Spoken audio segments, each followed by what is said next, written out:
What's poppin', y'all? Welcome back to the channel. It's your boy Pee Wee the Plug. In today's episode, I'm gonna be giving y'all 3 teams that I think should be blowing it up sometime soon this NBA season. But before we dive into that, I just want to remind everybody at home, make sure you hit that like button for me. And if you're new and you enjoy this type of content, make sure you subscribe. Side note, in the description is a link to my new gaming channel, Pee Wee the Gamer. Make sure you hit that link and go over there and subscribe. Once we hit 1,500 subscribers, I'm going to be dropping a brand new NBA 2K24 rebuild. A lot of y'all been asking for that. We more than halfway there. We should be around 900 subs or something. So the rest of y'all, click over, do y'all part, and let's get that rebuild rocking and rolling immediately.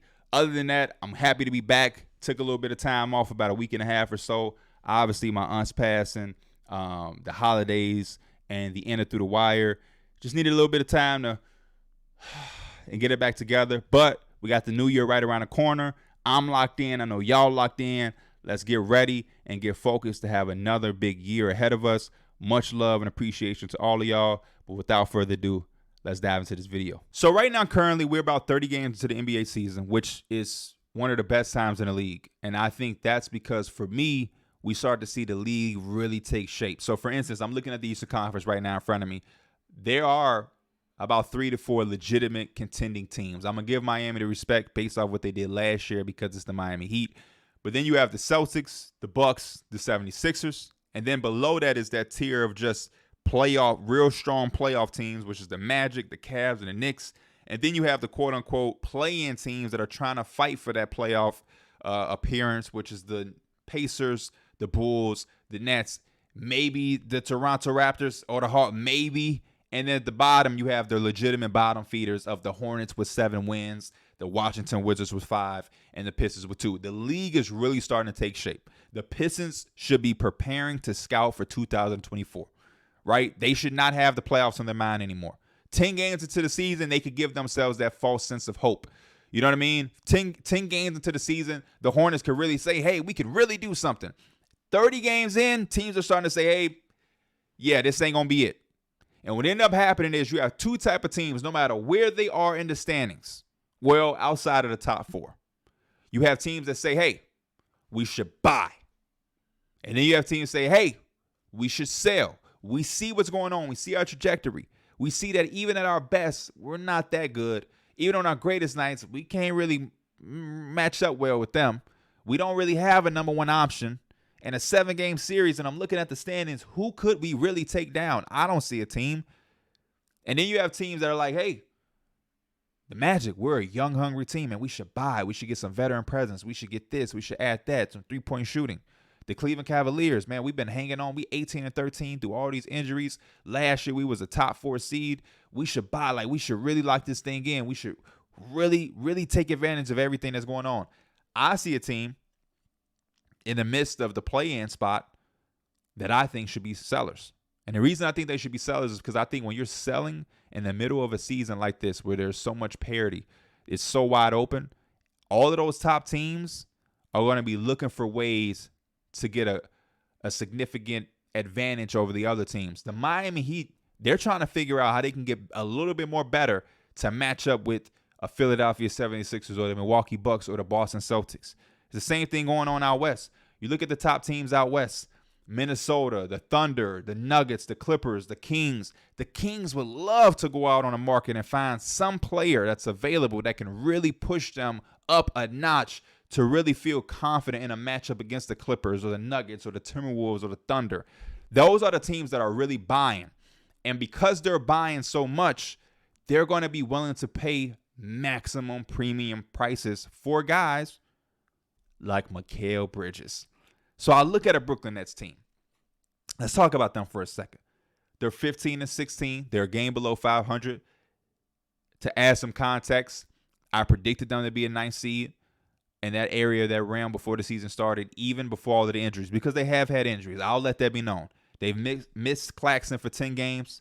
Ben Simmons has been out for 26 games. Cam Thomas has missed 9 games. Cam Johnson has missed 8 games. Lonnie Walker, 14 games. They've had injuries. What team hasn't? But they've had a lot. But even with them at their fullest strength, I only projected them to be around a 9th-seeded team.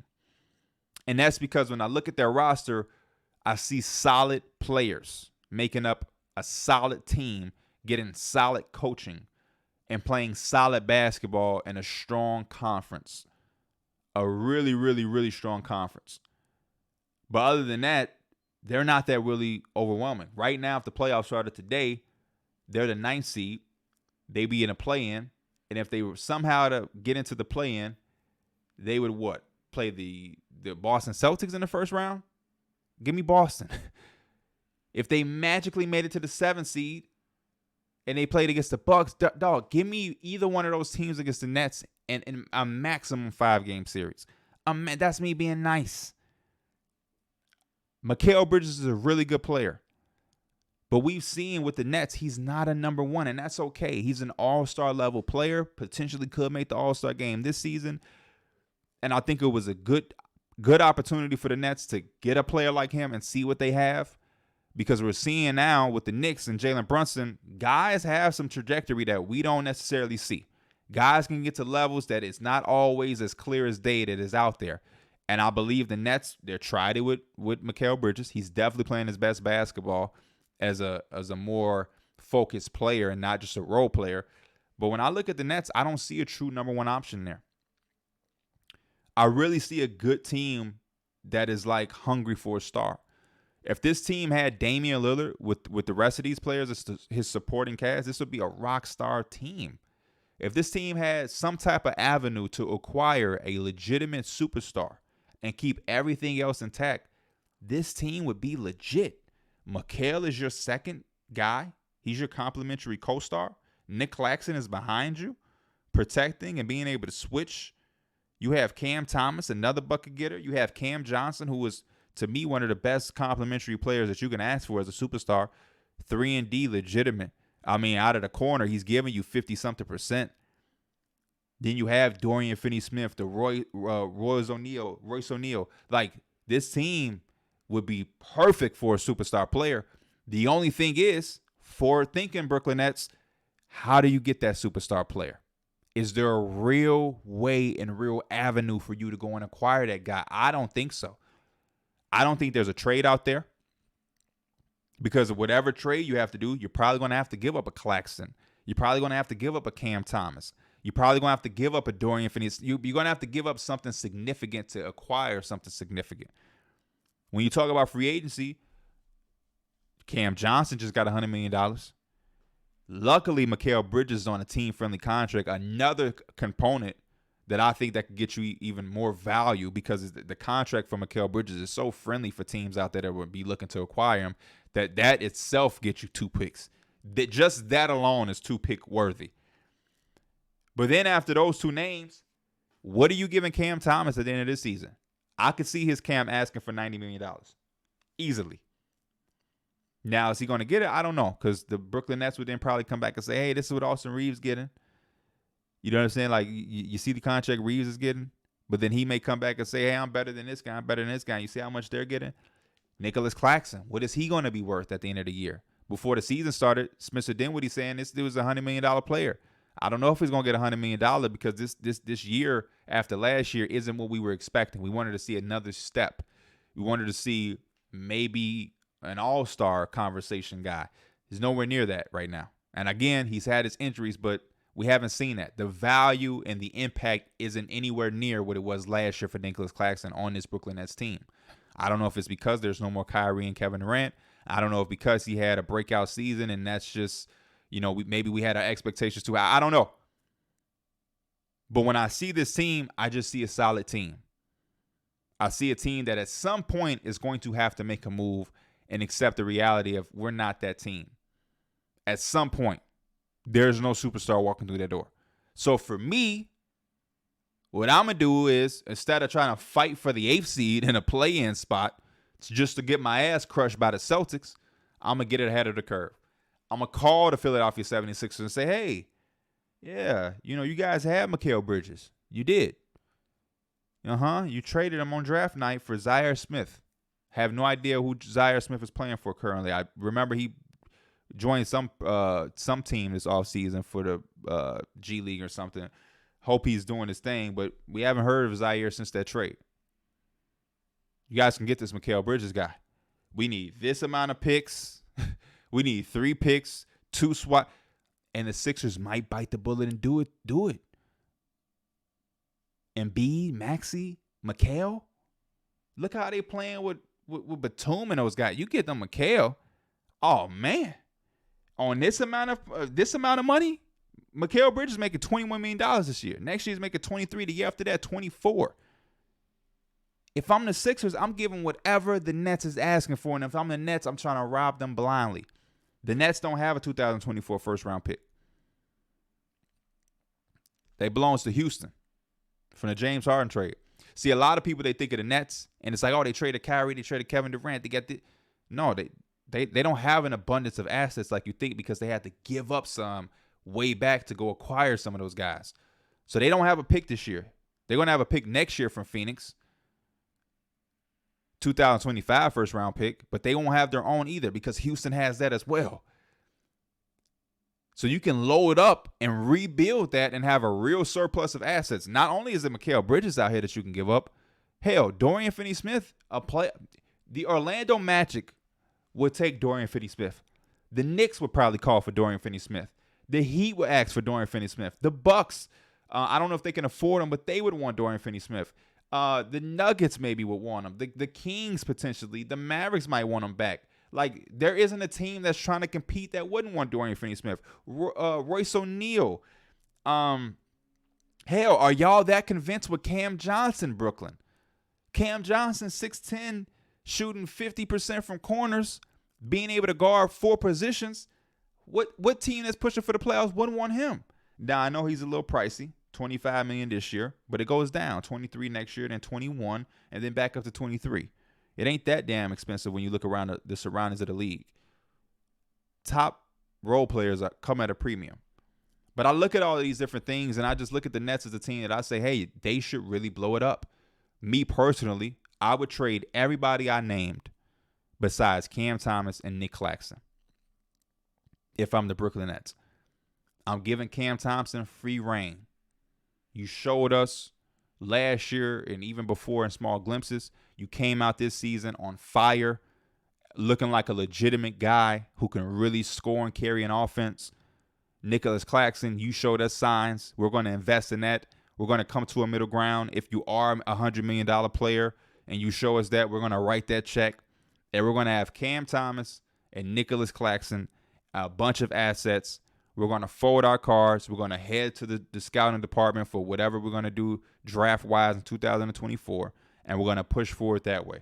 And we're going to free up this money because we got a bunch of guys coming off the books like Dinwiddie, like Royce O'Neal if he doesn't get traded, and we're going to redo this the right way. We tried the shortcut with Kevin Durant, Kyrie Irving, and James Harden. It didn't work. So because of that, we're not going to force our fans to watch us be stuck in the middle just to try to have some fake excitement post Kevin Durant. Like, nah, don't draw it out. The faster you commit to it, the faster you can redo it. That's just my thinking. Let's wash our hands completely. Cam Thomas is exciting. When Nicholas Claxton is healthy, he's exciting. We get a shit ton of picks for all of these guys. We free up a bunch of money. We're going to get some young players in return as well.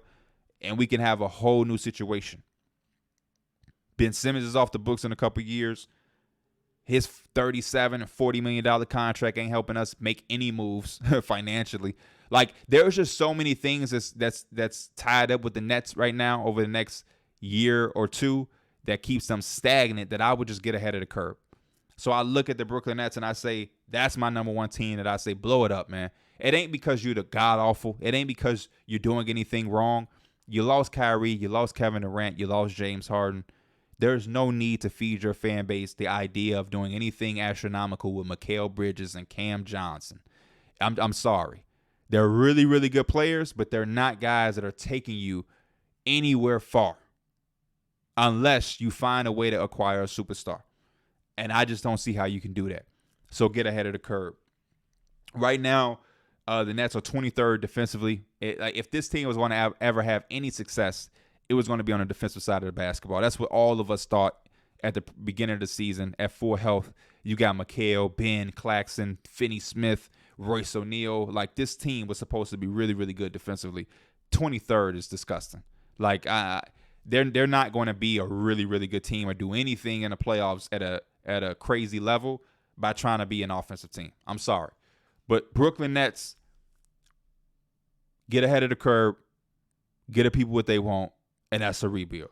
The next team, these next two teams, I honestly don't think are going to be as surprising. We're probably not going to spend as much time on them as we did with the Nets. The first one is the Toronto Raptors. We've all been asking for it before the season even started. You got Pascal Siakam on the last year of his contract. OG Anunoby is on a player option on the last year of his deal with a player option that he's probably going to decline smartly. Gary Trent's on the last year of his deal. They are right now 12-18. The Toronto Raptors. We can talk about the Hawks and the Raptors collectively to end this video. They're both 12-18. They are 11th and 12th out east, respectively. They're behind the Chicago Bulls. The Chicago Bulls. We ain't seen Zach LaVine in a minute. You now got Vucevic, who just got hurt. Like, Kobe White is leading the charge out there. And the Raptors and the Hawks aren't better than them. Long overdue. The Raptors, I think, are going to regret this big time. Because every game that is played, a little tiny decimal of Pascal Siakam's value decreases.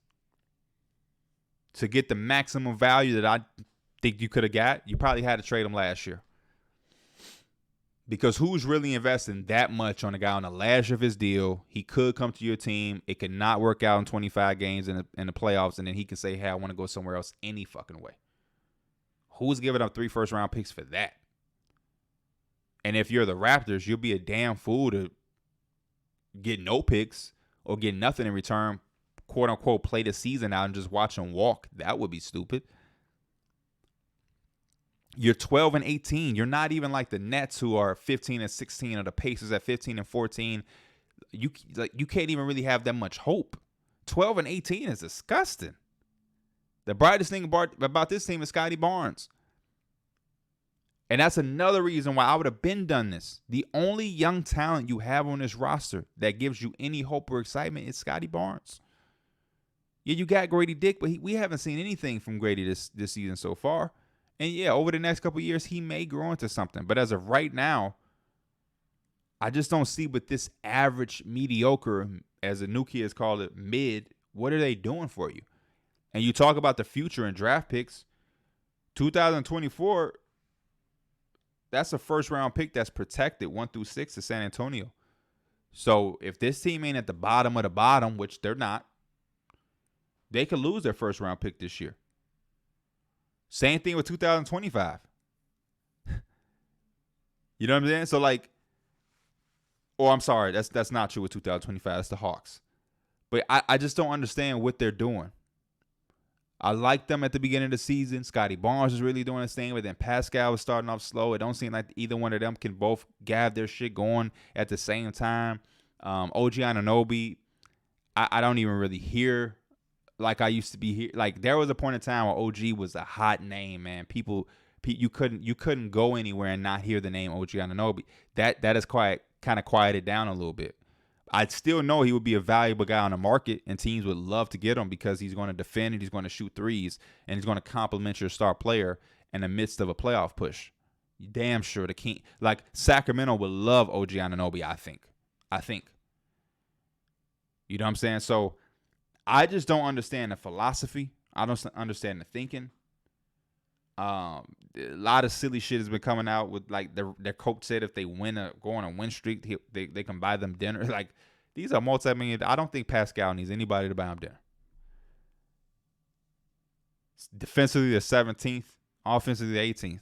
Legitimately a mediocre, below average team in every facet, every way. There is nothing here. I'm gutting this team. And I'm saying, Scotty Barnes, you are the face of the Toronto Raptors. I'm trading Pascal, and I'm getting as much as I can. I would love a young player, some type of draft capital, and it's the same thing OG Anunoby. It's just a little disappointing because if you did this a year ago, there's some real returns. There was a rumor out there that was saying the team was willing to give up 3 first-round picks for OG Anunoby. 3. I don't know if you're getting 3 these days. Matter of fact, I do know you're not getting 3 unless there's just some type of bidding war where the Pacers are involved, the Knicks are involved, the Sixers, and you could just make that take the draft capital up. Then I guess. But even then, I would be like, that was stupid. You could have just signed him and kept your picks. Blow it up, Toronto. Blow it up immediately. And then the last of the 3, it's just like the Raptors, the Atlanta Hawks. 12-18, no progress. They're 3-7 in their last 10. They've lost 3 games in a row. Trae Young started off slow. That seemed like a reasonable excuse for them to not be at their best. He picks it up. They're still not winning games. You try to trade John Collins like he's the reason. Nope, can't scapegoat him. You're still struggling. And he's still on the trade block. So it wasn't one or the other. It was y'all both collectively not doing what the hell y'all needed to do. Still don't know what's going on with the center situation. You paid a Conwoo, but you still have Capella. Jalen Johnson has been the most bright spot of the Hawks team all year. AJ Griffin, don't know what's going on there. You've had 3 coaches since 2018. Quinn Snyder, Nate McMillan, Lloyd Pierce. Kobe Buffkin, haven't seen anything from him as a rookie. DeJounte Murray is now in trade rumors and trade talks. I just don't know. There's nothing to really cling on to. This is a team I had a lot of high hopes for. I thought they were going to be a legitimate playoff team, meaning that they would be a top 16 in the Eastern Conference. I thought they were going to be legit. They can't guard shit. They can't really develop anything. I mean, credit to them for Jalen Johnson, but I just don't even know their identity or what they do. At some point, they're going to have an internal conversation on how to build around Trae Young or pivoting and building around something else and moving Trae Young. It's not moving him because he's an ineffective, not so good basketball player, because Trae Young is a phenomenal basketball player. But the Atlanta Hawks have not been able to figure out how to properly build around him. And that's problematic because this was a team that once played in the Eastern Conference Finals. This team played in the Eastern Conference Finals, and now they're 12-18. And when you talk about draft capital, they don't have a first-round pick till 2028. The San Antonio Spurs trade. They have 2 2024 picks. They have their own, and they have a Kings pick that is lottery protected. Other than that, they won't have a pick of 2025. They won't have a pick of 2026. They won't have a pick of 2027. They gotta reestablish and rebuild that up. I don't know if that's moving DeAndre Hunter. I think that's long overdue. I think he needs a change of scenery. I don't know if that's moving DeJounte Murray, who just signed an extension recently. I don't know if that's finally moving on from Clint Capella and giving a Conway. I don't know. But the current landscape of the Hawks haven't gotten them anywhere. They're probably the most disappointing team in the NBA, in my opinion. They haven't had a significant injury. They've had some injuries here and there. But they haven't lost anybody for the season or anything. This team is just not good. They can't win on the road. They can't win at home. I don't know. They should blow it up. Other than that, though, that's all I got. Those are my 3 teams. Y'all let me know in the comments if y'all agree, disagree. I know we got y'all. Time out. First of all, nobody should be disagreeing. I know we're gonna have Hawks fans. I know we're gonna have Raptor fans. But if you're a Hawks fan, do not come in my comments talk about no, blah, blah. You're 12-18, dog. You're 12-18. As a fan, y'all deserve more. Let me know if there's any other teams that I missed that you are like, man, they should sell. If you like, man, I know the Cavs are 18-13, but they should sell. I don't know if anybody's gonna say that, but it's just an example. Obviously, a lot of people gonna say the Bulls. I didn't say the Bulls because like that's so obvious with Levine and DeRozan. That's so obvious. We don't have to talk about that anymore. Maybe you're thinking it's the Pelicans. Maybe you're thinking it's the Warriors. I don't know. But let me know in the comments. I'll be looking out for y'all. Again, make sure you head over to Pee Wee the Gamer channel. Hit that sub. Once we get 1,500, we'll start that NBA 2K24 rebuild. As always, I appreciate y'all. I am Pee Wee the Plug. This is the Pee Wee the Plug channel. I'll see y'all next time. I'm out. Peace.